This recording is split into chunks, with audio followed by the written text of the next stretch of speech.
வணக்கம். இன்னைக்கு நம்மளோட இந்த மாடு கண்ணுக்குட்டி போட்டிருக்கு. போன தடவை சனையாக வாங்கியிருந்தோம். இந்த தடவை ரெண்டாவதாக குட்டி போட்டிருக்கு எங்கிட்ட வந்ததுக்கப்புறம். இதுதான் அந்த கண்ணுக்குட்டி. வழக்கமாக காளை கண்ணுக்குட்டி தான். நம்மகிட்ட அதிகமாக காளை கண்ணுக்குட்டியாக தான் பிறந்துட்டுருக்கு.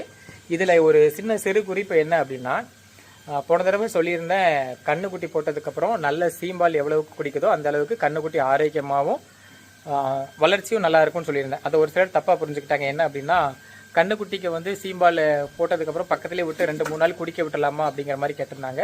தயவு செஞ்சு அப்படி செஞ்சிடாதீங்க. கண்ணுக்குட்டியை போட்டதுக்கப்புறம் நம்ம முழுசாக பாலை கொஞ்சம் எடுத்துட்டு அதுக்கப்புறம் கண்ணுக்குட்டி எந்த அளவுக்கு குடிக்குதோ குடிக்க விட்டுடலாம். குடிக்க விட்டுட்டு கண்ணுக்குட்டி வயிறு நிறைஞ்சதுக்கப்புறம் தயவு செஞ்சு அதை ஓரமாக கட்டிடுங்க. அதுக்கப்புறம் நம்ம எப்பவும் அடுத்த வேளை பால் கறக்கிறோமோ அப்போ தான் திரும்பியும் கண்ணுக்குட்டியை விடணும். ஒன்று நம்ம பாலை கொஞ்சம் கண்ணுக்குட்டியை விட்டு கறந்துட்டு அதுக்கப்புறம் மிச்சம் இருக்கிற பாலை கண்ணுக்குட்டி தேவையான அளவு விடலாம்.